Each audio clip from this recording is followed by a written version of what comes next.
Cuba as part of the forces that fought for the liberation of Cuba, and part of from Spain, as part of the independence war from Spain, and their deep integration in Cuban society.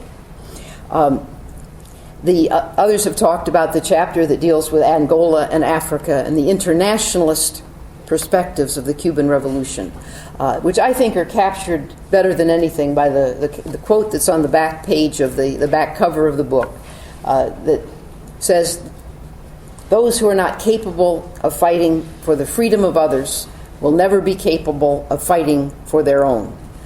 And that is the deep spirit in which the Cuban Revolution and Cuban people have been educated from the very beginning. It's not a question of simply, it's a question of paying their debt to humanity, you will often hear them say, but it's also a question of the strength of the Cuban Revolution itself and the internationalist understanding of the Cuban people. With all that being said, all those different components of the book, I still think the most interesting part of it is as the three generals talk about what they're doing today in Cuba. It's in many ways the richest part. And this is where we also come back to the questions of the agriculture and the environment. As some of the previous speakers have referred to, of course, Cuba went through an enormous economic crisis beginning in the middle of the 1990s as the Soviet Union disintegrated and they lost all of their trade relations with the Soviet Union and Eastern Europe. For close to 20 years, 85% of all their trade, import and export, had been with the Soviet Union and the countries of Eastern Europe. And overnight, that simply evaporated. It disappeared.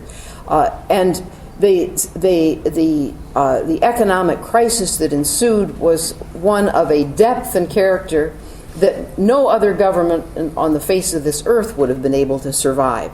And it's a register of the questions we're talking about here tonight, that is a register of the depth of the popular support for the revolution and the vitality of the revolution and how they address these questions by the collective mobilization and collective efforts working together of Cuban workers and farmers and youth taking on the desperate situation with the food and other measures. One of the things which is described in depth in the final section of the book is the agricultural steps that were taken in what they call the special period during this economic crisis, where they literally people in Cuba were going hungry every day.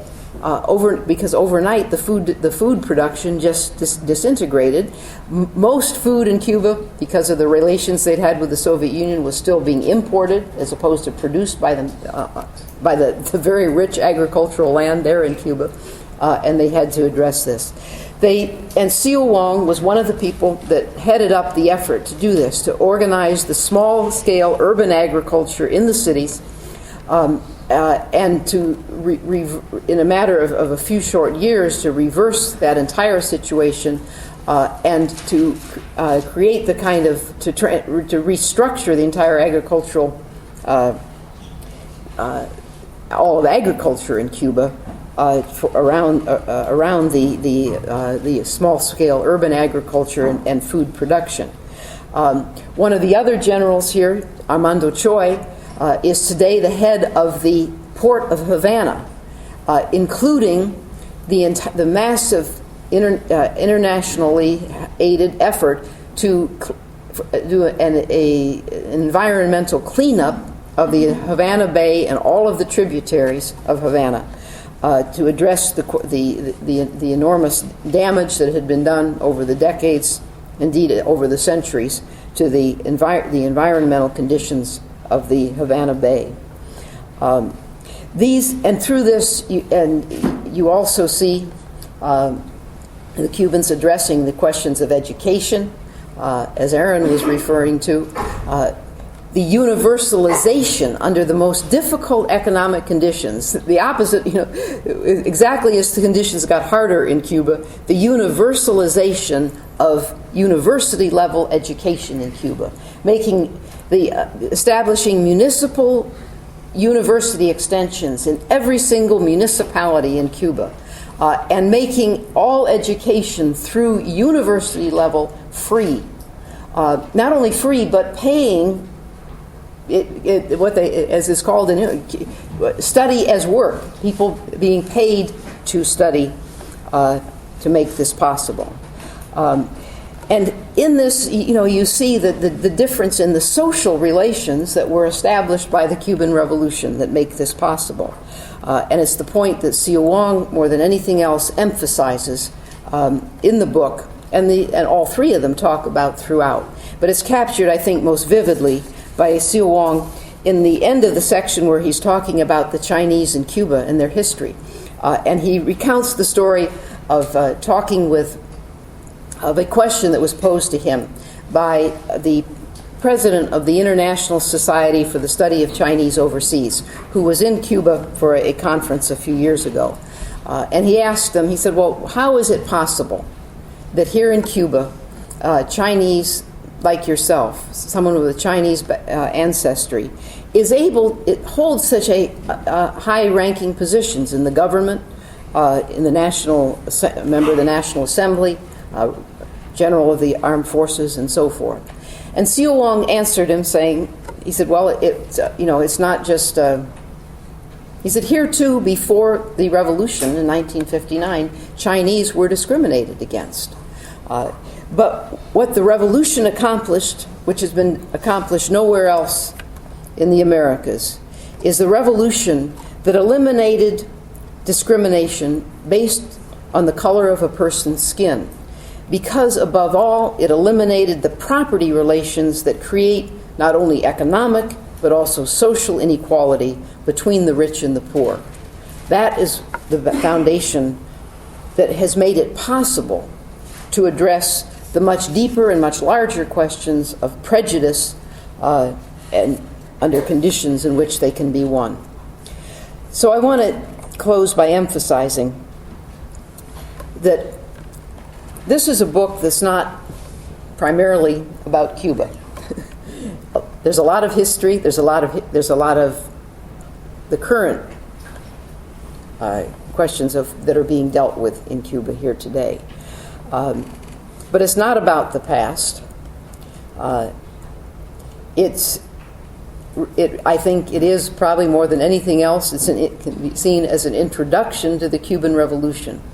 What that revolution was about, how it was made, who made it possible, and what it means when working people take state power and use it to transform their social relations, to advance them, and to transform themselves in the process. And it helps, and for us, its importance is to understand that process in all of its depth and complexities and all of its errors and mistakes as well. Cuba is no utopia, and the Cubans are the first to tell you that and to describe and to talk about all the problems and all the errors of the history of the revolution and today, including the enormous difficulties they face on the economic front. Because of the legacy of underdevelopment, Cuba is an underdeveloped country, and under conditions in which the most powerful imperialist nation on earth has carried out an unrelenting economic war against them for more than 50 years. But the purpose is to use that knowledge and that deeper understanding of history to prepare to understand the world today and to prepare ourselves to act. And I think it's particularly relevant in the world, the things that we're dealing with that so much are in our consciousness today, from the depth of the exploding financial crisis, the exploding debt balloon that we're just beginning to see the very first stages of, its impact on the housing, on the debt crisis, on the land for students and others. As we look at the world today with the U.S. wars in Afghanistan, Iraq, the food crisis that we're beginning to see exploding around the world, and the lessons of how the Cubans addressed and dealt with those and have dealt with those questions over the years on the foundations of their revolution. And that's why that is precisely why this book is so important to us here in the United States today. And I want to just close by referring you to two other. I'll take advantage of the fact that Pathfinder Press publishes some other books, just to mention two other things that I think are particularly relevant to all of the issues we're discussing here tonight. One is the book that's called Cuba and the Coming American Revolution, which is about the impact of the Cuban Revolution here in the United States throughout its history, the interrelationship of the history, the struggles of the people of Cuba and the people of the United States, and the importance of that example for us here. And the second one is a very new title that has just come off the presses now, which is called Is Socialist Revolution in the United States Possible? Because I think it's the most burning question that comes to mind to all of us as we learn more about the Cuban Revolution. How do we accomplish here or elsewhere in the world the kind of transformation, the depth of the transformation that has been carried out by the people of Cuba? And is that possible for those of us living here in the United States, in the most powerful imperialist empire that has ever existed, but which will be, I am confident, the last? Thank you.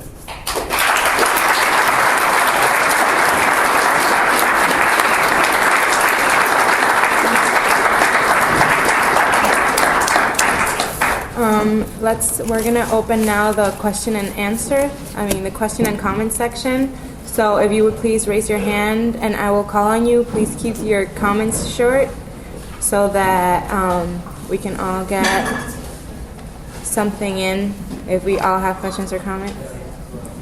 So, can I have you in the back? I'd like to ask the difference. I know that not only in Cuba, but throughout Latin America, there are a lot of Chinese immigrants over a period of time, but a growing number more recently, too. And I'd like to just ask the difference between the situation in Cuba faced by Chinese Cubans and a country like Venezuela or Mexico, for example. I know that in Mexico, or I hear from people I know in the U.S. who are from Mexico that there's a large number of Chinese there as well. Should we take a couple questions and Okay, that's fine. just one at a time? Okay, any other questions? What is the ethnic and racial breakdown of Cuba today, and what is the condition, I guess, of as far as racism in their social and political lives? Yeah, I can start. Other people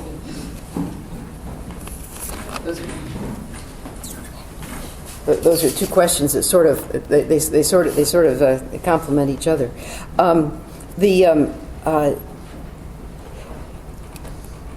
I think the situation. Yes, there are several other countries in Latin America where that have sizable Chinese populations. Peru is probably the second largest.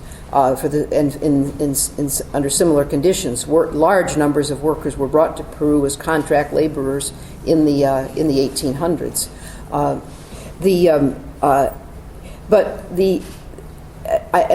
know in Venezuela there's a sizable Chinese population. Where the discrimination against Chinese in those countries and in those societies is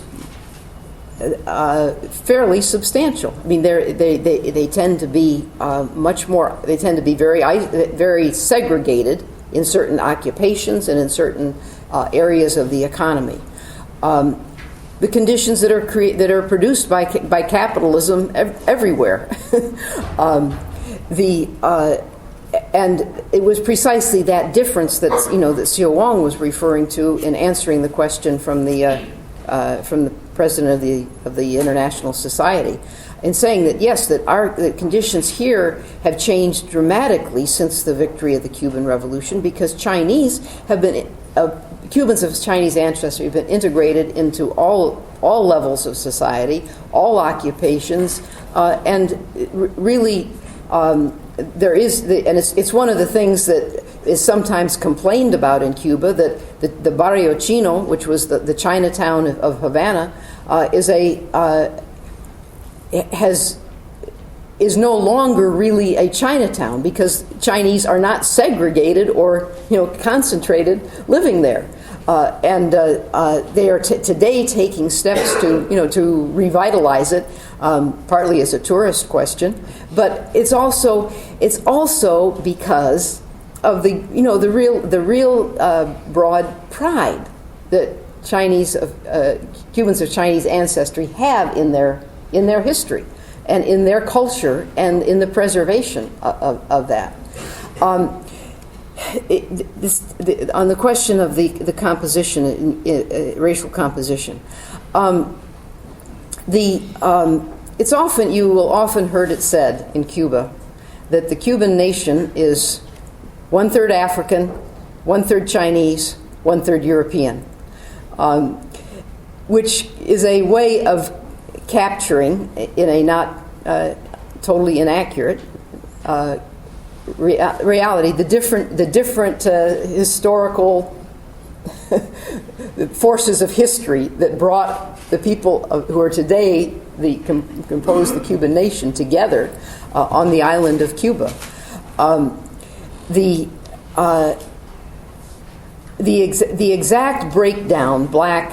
I mean, it's hard to answer that question, because it depends. Definitions change too. Many people who in Cuba, people would not say they were black. In the United States, would be considered black, African American, and for example, most Cubans of Chinese ancestry, many of them have no longer have Chinese names, for example, and you only know that they're of Chinese ancestry because when you get talking to them, they say, oh yeah, well my grandmother was Chinese or my grandfather was Chinese, and so forth.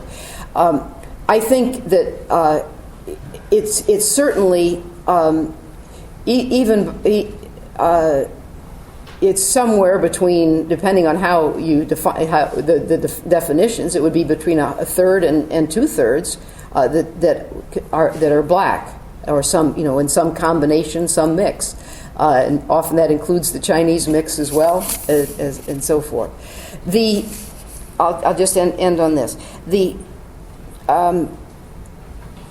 Cuban Revolution, by, as Xiu Wang said, changing the fundamental property relations that make discrimination against human beings on the color of their skin a question of profit for those who own industry and the land, that was eliminated. There is no profit motive in maintaining segregation, in pitting different sectors of the working class against each other in order to play them off, in order to weaken them, in order to make it easier to exploit our labor. So the legacy of centuries of discrimination that were roughly very comparable to what exists here in the United States was able to be a whole new historical course was begun, and blacks today also enjoy a social. They're integrated socially in all areas of economic levels and all jobs, all occupations, education, health. There are no big gaps on the education or health statistics like there would be in the United States if you looked at just the black population. That doesn't mean that racism has been eliminated. It means that the conditions for being able to change it have been created, and enormous progress has been made on this. but it remains an issue of of vital concern and of broad discussion in Cuba all the time, and one of great vitality in terms of culture and in terms of what they're accomplishing and the progress they're making. Thank you. If anyone else would like to address the question, those mics in front of you also do work. So, anyone else? Okay. Any other questions? Yeah. Yes, I just had a question on, we had this information on Africa and Cuba's role in Africa, and we're discussing the role of these three Cubans of Chinese descent. But I was just interested to get some contrast to what Cuba has done in its internationalism, in contrast to China, the government of China, which has been a lot of discussion in the world today. So just some contrast, contrasting Cuba and China. Any other? Yeah. This question is addressed to Aaron. You seem very dissatisfied with the current state of the education system here in America. Phil, what is Cuba's job placement rate for college graduates? Just wondering if you could answer that. I don't have any statistics on that right now. But Does anyone else on the panel have any statistics for that? Because it's a pretty straightforward question. I'm just curious. good question. Can I have you? Can you repeat the question? I couldn't hear back there. I was just stating that Aaron seems very dissatisfied with the college education system here in America. And I was curious what the job placement rate in Cuba is currently. Yeah. Yeah. Just curious on how they're confronting, there's been a declining production on the farms, and a lot of the need for people to do work, the life standards of the city can be a very attractive thing, because I know their rate of, gross domestic growth or whatever, grows a number of percentage every year. And also just like, I know they had a reorganization of the sugarcane industry in the early 2000 time period, 2001 or something. Part of it was, all workers, continuing their wages, even though they were laid off. And it's a useful thing because it was, one crop economy for decades in Cuba, just on sugarcane. But that's a very useful history, I think. It is a big deal confronting the need for food these days because the prices that farmers aren't getting. You could explain that. Should we take another? I'd just like to say that do you know the ratio of unemployment for students our age currently in the United States? No, I don't. I was asking about Cuba. Okay. Well, if you look at the statistics, in America, the highest unemployment is for students our age and high school age, actually. And we're approaching 7% unemployment in America. I can't really comment on Cuba. I don't have any statistics on that. But Mary Alice, if you'd like to take that question.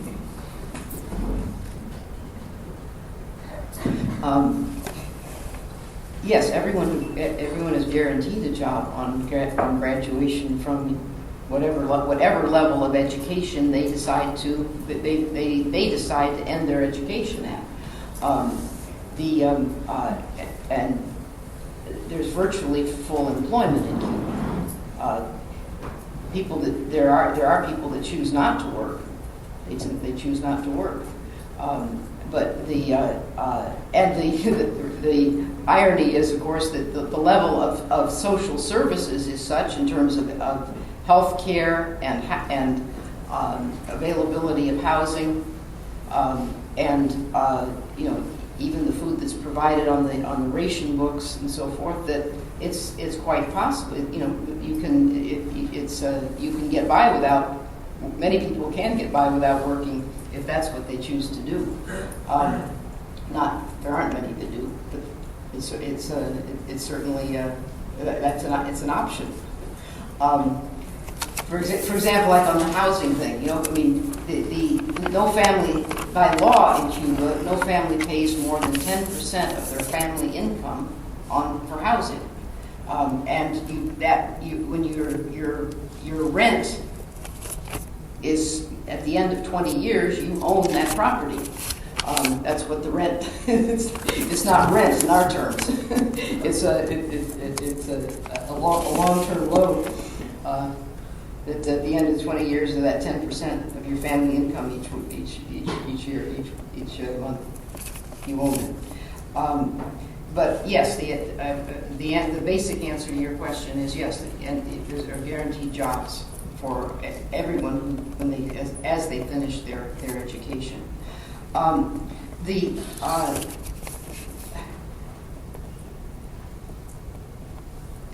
I'll just say, just very briefly on Africa and Cuba and China. The international policies of the Cuban government and the Chinese government have been very different. Including in Africa, where the Chinese government was supporting the other side in the civil war in Angola. The government of China supported the forces that were allied with the South African apartheid regime in Africa, in Angola. During that period of time, the relations between Cuba and China were very tense. They were virtually non-existent for a period of 20 years or so. It's only been with the collapse of the Soviet Union in Eastern Europe that the trade relations between China and Cuba began to be transformed, and the trade relations between the two countries today are very substantial, and they're not on opposite sides of the front lines in some place like Angola. But that's and this is something that's well known, everyone in Cuba knows this, that this has been part of the changing picture of the recent years. Finally, on the Cuba faces, on the farm question, Cuba faces the same difficulties that any other developing country does. That is, as standard of living rises, as education level increases, an inadequate workforce on the land. The policy in Cuba has always been to address this by trying to reduce the disparity between the countryside and the city, by devoting the resources to the development of the countryside and the smaller cities, and establishing hospitals and universities throughout the island and in the more remote areas and so forth, to encourage to the maximum the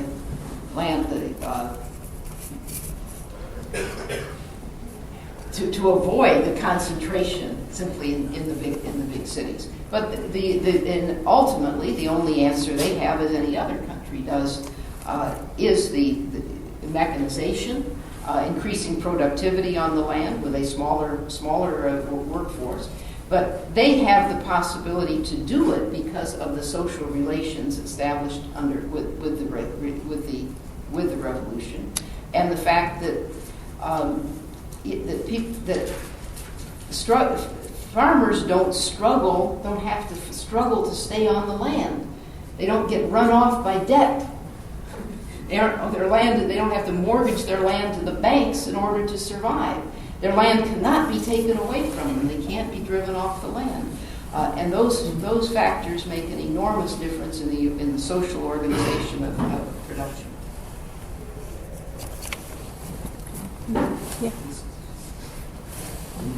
Yeah. During the American media nowadays, we see a lot of comparisons between current Venezuelan President Hugo Chavez and Fidel Castro.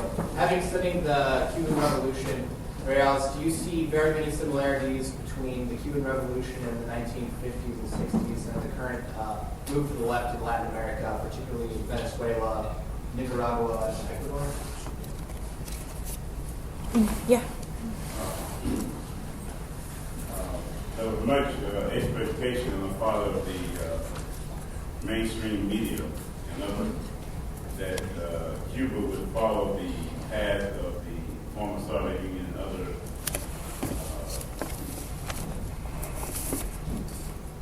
so-called socialist countries after the changes that was brought about with the sort of uprisings of people that tore down the wall of Berlin, etc. And what Cuba faced many extreme hardship given the loss of much of the trade. So you were able to go to Cuba during that period of time in '95, but not to see how they overcome it. But for Cuba remained, okay. The other thing that opponents of the revolution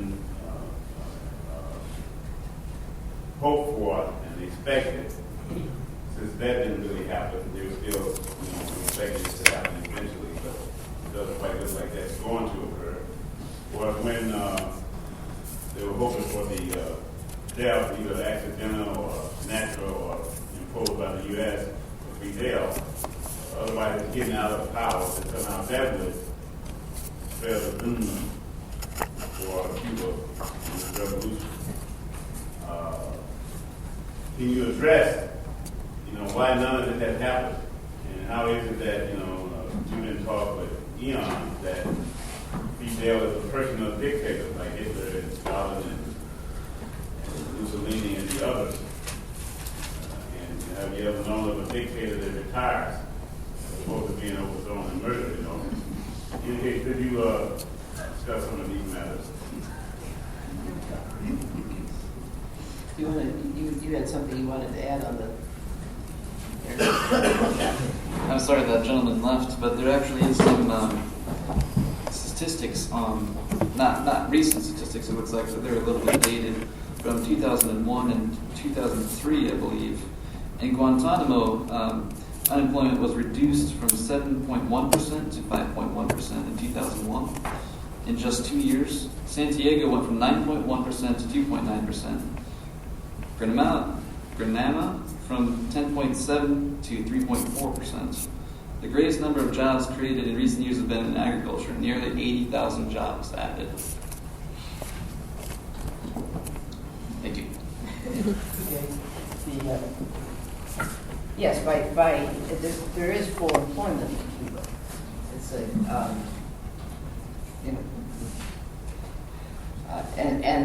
some of these statistics refer especially to what, as they were coming out of the special period and the economic recovery.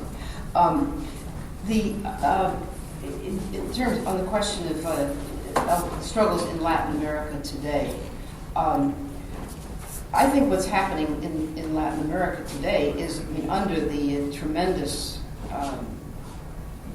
social crisis that is being generated and has been generated by the workings of the international capitalist system, you're seeing a radicalization and a rise of struggles by working people throughout Latin America that has been registered in the election of governments that are more to the left than as opposed to more to the right in country after country, and the rising hopes by people in Latin America that they can address the problems of their, whatever name they go by, whether it's globalization or neoliberalism or whatever, but they're the problems of capitalism and what capitalism has imposed throughout the continent.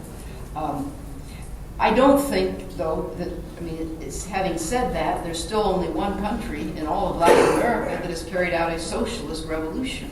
In the transformation of the basic property relations that make possible, as in Cuba, addressing these questions in a totally different context.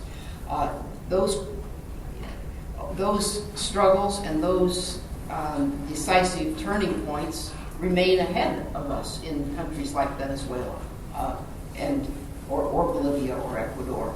But what is happening is the deepening of those struggles everywhere, just as we are seeing the deepening of those struggles here in the United States,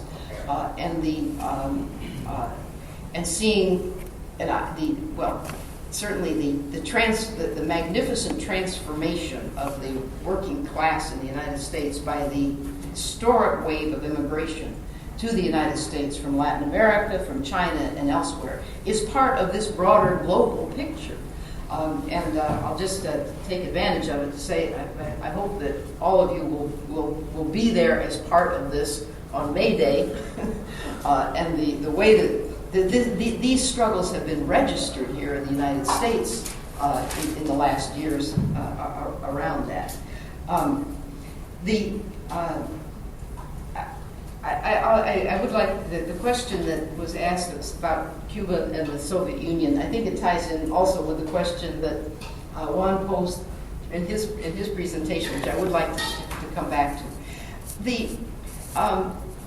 I think you can see in the course of reading our history is still being written. You get a sense of a much more accurate historical perspective on the depth of the popular revolution in Cuba, and the ways in which working people in Cuba have greater control over the policies that affect their lives and their livelihoods than any other country in the face of this earth. And that's where the support comes from. Whatever the difficulties, whatever the economic hardships, people feel like they do have a say in what is happening to them in their lives. And that is, to me, if you want to use what is democracy, that is the heart of democracy. However it is organized and however it is institutionalized. The U.S. and other opponents of the Cuban Revolution always try to say, well, there's no elections, which happens not to be true. There are elections all the time in Cuba, to municipal governments, to provincial governments, to the National Assembly, to leaderships of mass organizations, etc., etc. All different ways in which the real power of the working class is brought to bear on the fundamental decisions, and that's the opposite of what existed in the Soviet Union. They're not two different variants on a similar model. The Cuban Revolution is the negation of what happened in the degeneration of the Soviet Union, which did become over time became a police state based on the property relations developed in the Russian Revolution, but it was still it had many characteristics that were closer to fascism than anything else that existed, and it was the opposite of everything that socialism has ever stood for or represented, and I think that fundamental reality remains the case in Cuba. And I'll end by saying that I know that the press here in the United States portrays some of the changes and the measures that are being adopted in Cuba today, like opening the hotels for Cubans to be able to stay in, or I know there's a big thing about cell phones a couple of weeks ago. Now Cubans can have cell phones. These things are not because Fidel Castro is no longer the president of Cuba. These are policy changes that have been in the works for several years that would have happened whether Fidel was president or Raul was president or someone else was president, because they come out of the strengthening of the economic conditions in Cuba that make this possible. I'll just take the one example on the hotels. The hotels were closed to Cubans. They were open only to international tourists for a very fundamental reason. That is that this was, in the worst of the special period, the tourist industry was initiated as one of the ways of Cuba getting hard currency in order to be able to pay for things like the healthcare system, the education system, and so forth. So, and the resources and the numbers of hotels were very limited. They were restricted for and limited to international tourists who were bringing in hard currency. Well, that situation has now changed. Tourism is still very important in Cuba on the hard currency, but there's lots of hotels, and the economic conditions have improved, and there's no need for them to have those kinds of restrictions anymore, and they have lifted them. And this was a great celebration in Cuba because, of course, it was one of the things that Cuban people resented. It was a humiliation to not be able to go into your own hotels in your own country. And it was a great day of celebration when that came. But it would have happened no matter who was the president. And I think this is important to see this because everything here is presented, well, now that Raul's doing something totally new and different. He's changed course. Now Fidel's out, now we got something different in. But I don't think it's an accurate picture of what is happening in Cuba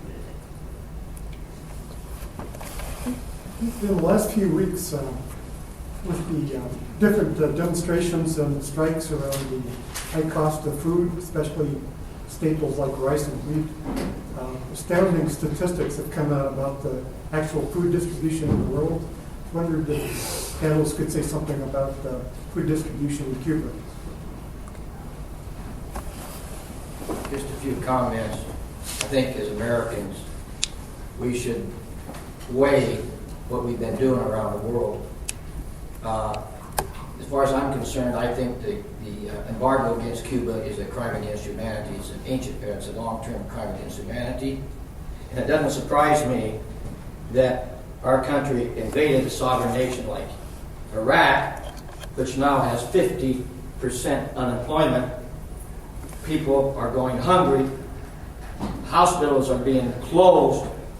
People are being tortured and shot and imprisoned. We're building a wall between America and Mexico, which is a crime against humanity. So I think we need to weigh ourselves and ask ourselves a question. Why is it that a person like myself cannot travel to Cuba? What is it that a nation of 300 million people and a nation that's supposed to have such a great, powerful military? What is it about Cuba that they're afraid of? What is it? If we're so confident in our economic system, then why are we afraid to deal on a humanitarian basis with Cuba? What is that? What's going on here? Why do I have to be afraid to travel to Cuba? And why is it that I will be jailed if I go to Cuba? Or I will be fined $200,000 or $300,000? What is it with our leaders that they will do such a thing as that? I think we need to ask ourselves now some real deep questions about that, about our attitudes towards others. Another thing, we've been plundering and raping the third world, the underdeveloped world for years. And now the third world is starting to fight back. And so now Americans better come to realize some of the things that we've been doing to those people. And we better start forming alliances with one another. If we as Americans, as a family farmer, retired now, if I'm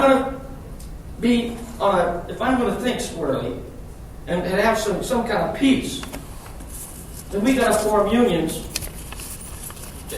cross-border alliances with other people. We should be getting out of Iraq.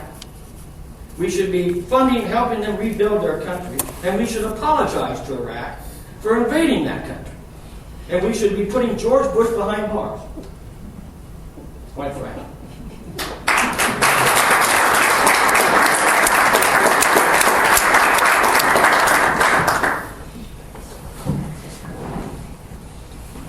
Do we have any more questions or comments? Yeah. Actually, I have a comment about the special period that took place in Cuba. I guess the U.S. releases statistics like every quarter or something about how the economy of the U.S. is growing. I just want to kind of compare it to Cuba. Maybe the panelists will have more to say on it, but I guess in the last quarter, the U.S.'s economy grew by like 0.6%. And when that happens, they're calling it an economic crisis. So they're slashing social services, and they're kicking a million families out of their houses, and measures like this in order to protect bankers and in order to protect bosses and the owners of important industries, and stuff like this. But I just wanted to say, in a special period when they're not closing down schools, when they're not closing down hospitals, when they lose a huge fraction of their economy, when they're not even growing by it, I think it's a good example about how resources are allocated and organized in Cuba compared to, even in a place like the U.S., the most wealthy place in the world.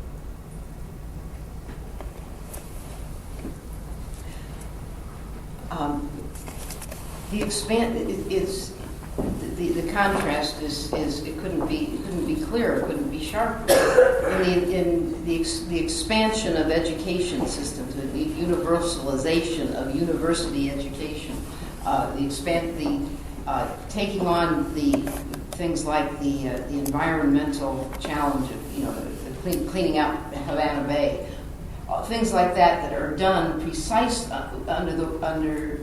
when they're under the greatest economic difficulties, compared to what happens in the United States with the wealth and with the resources that are available. That of course, they aren't devoted to education, they aren't devoted to health, etc., etc.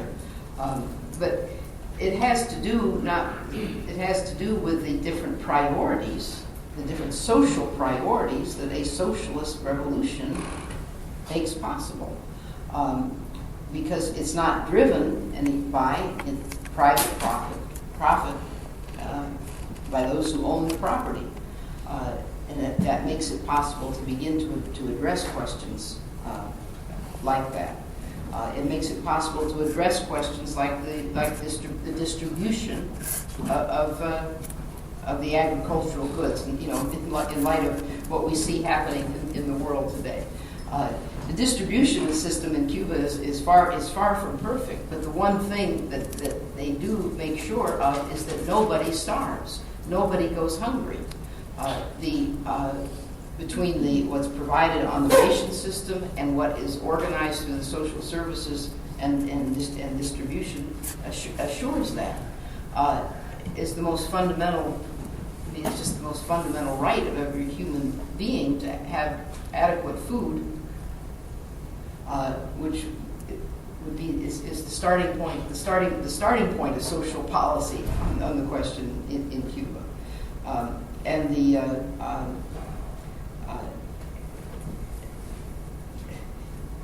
and again, the distribution of food is not determined by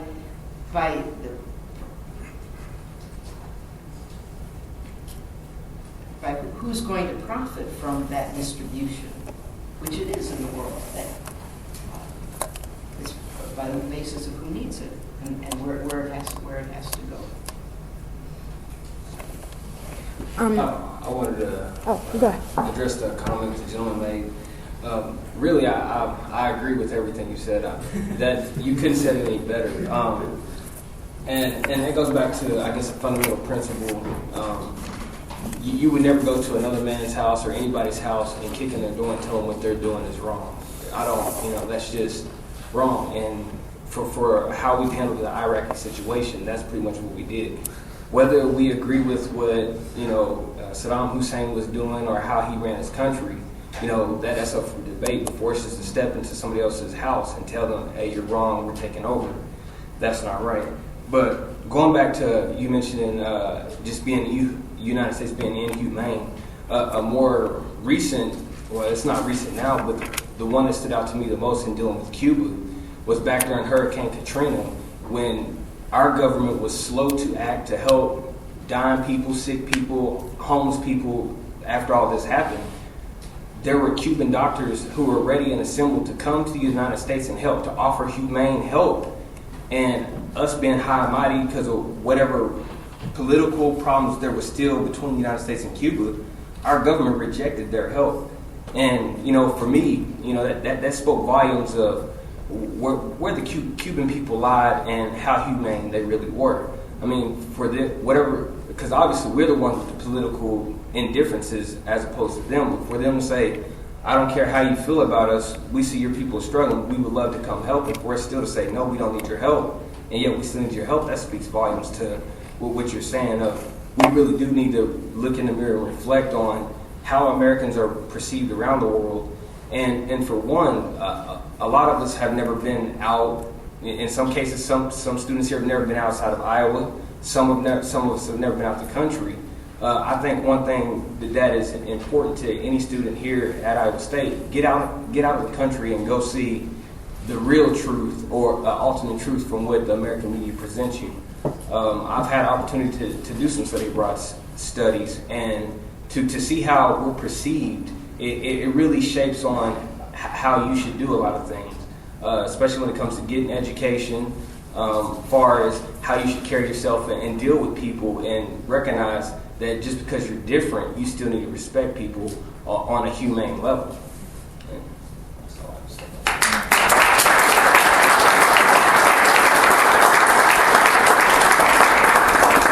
We are actually running out of time, so if we could start with wrap-up comments, if anyone has any finishing comments. Yeah, we can take a few more questions. Okay.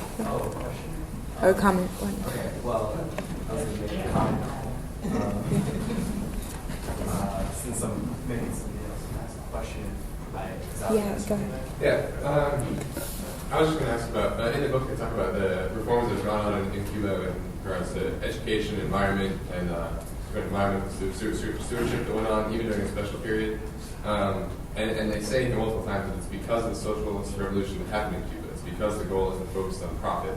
So my question is, what lessons can we here in the U.S. take from this? And is it possible to benefit or implement these ideas without having to wait for our socialist revolution?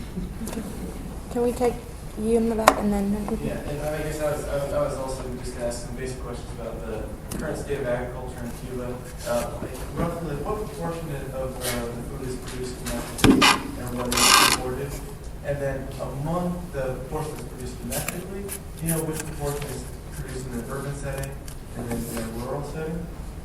And then on top of that, and kind of what Tony was saying here, do you think that a move towards urban agriculture, or at least kind of breaking up the industrial agriculture of the United States, might be one of the more practical paths that the United States might take towards a more humane power and wealth relation?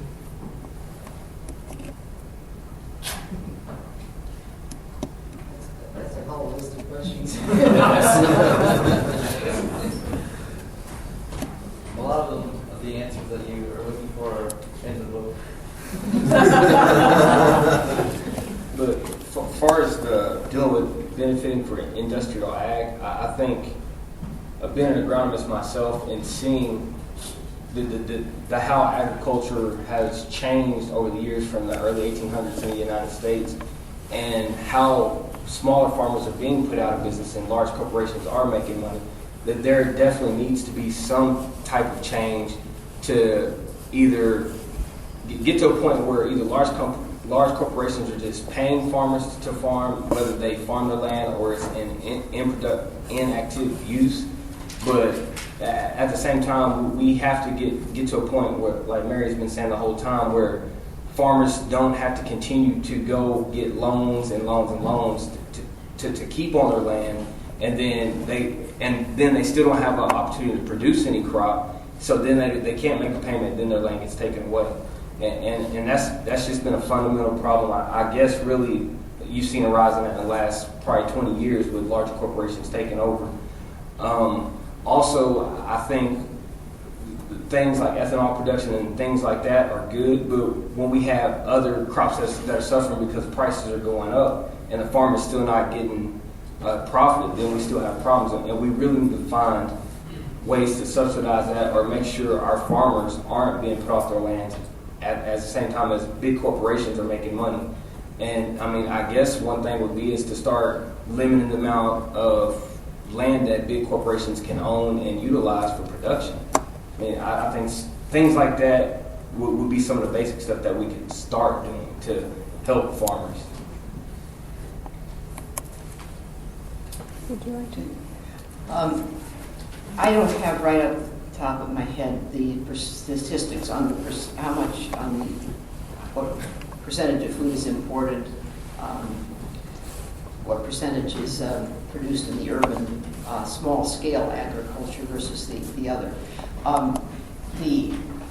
Certainly, the overwhelming majority of all vegetables are produced by the urban gardens, which is the single biggest change, including the fact that Cubans are eating vegetables today, which they didn't before.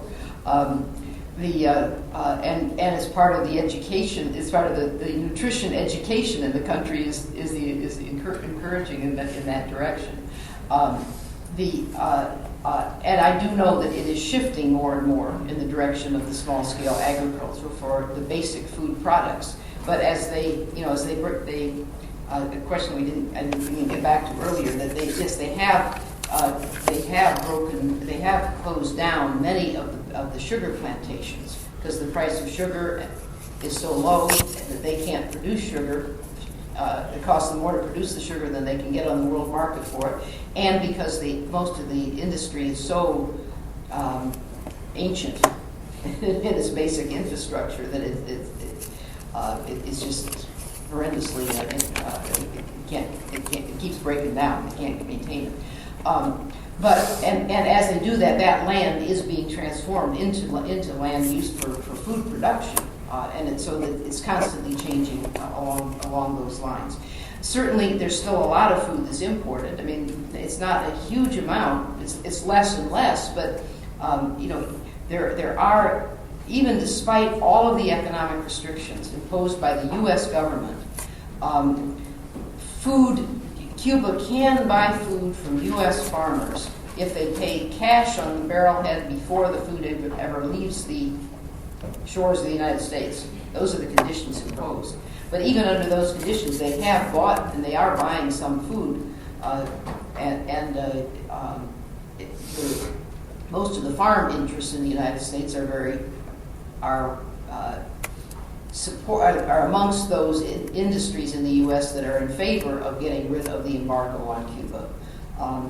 I don't think that is too likely to happen because I think it's part of fundamental policy simply to punish the people of Cuba for having made a socialist revolution and to set the example for the rest of the world that if you carried out a socialist revolution, this is what would happen to you too. You would come under the same kind of economic warfare from the U.S. that you would pay the price. And that's been the policy for 50 years, and I think it's the fundamental reason for it.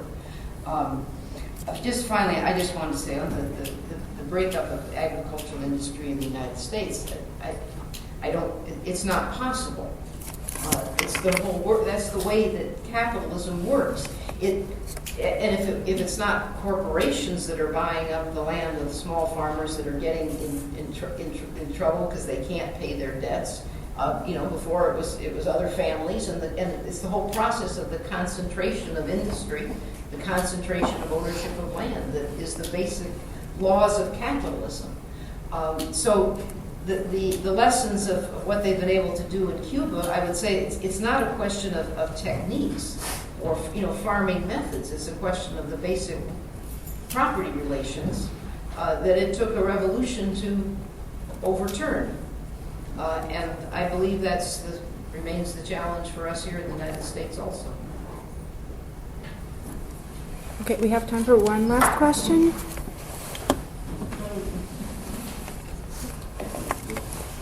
Yeah, I guess I'd just like to say that I think what the level of material wealth that too many people in this country take for granted is unsustainable, and our patterns of living is unsustainable.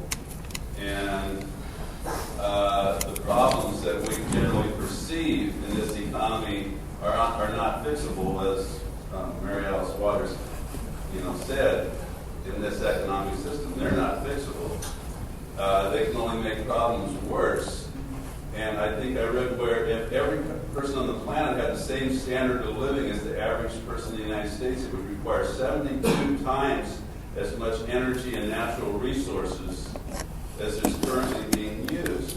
So I don't think we can hold out a hope for everybody on the planet that they're somehow going to live a lifestyle of material wealth like we do here in this country.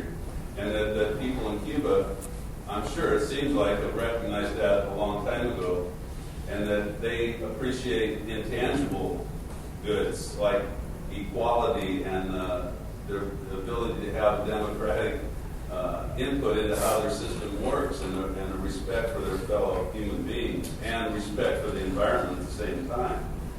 And it just seems like it's that kind of a vision that might help us get people in this country to see what kind of changes that really need to take place, rather than trying to base the kind of changes we want people to envision being based on somehow aspiring to have the kind of material wealth that we're all taking for granted, because that isn't going to happen. Okay.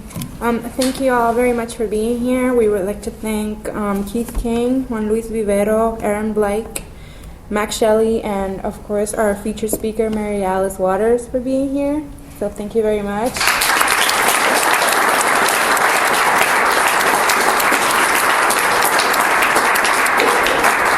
Please take the time to look at the displays on the back, and also there are a few books out there that you can take a look at and even purchase if you so wish. Thank you for being here.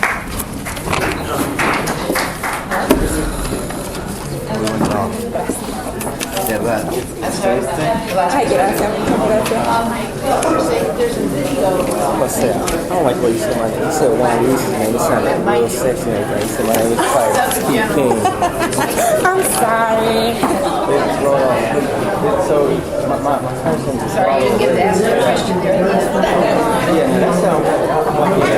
Next time I'll do it like that. How about that? Okay? Right on. Excellent program. A lot of fun. You know? Yeah. It was fun. I had fun. Yeah. We'll have to stay in touch with you. Are you be back next semester? Yeah. Are you staying here for the summer? Are you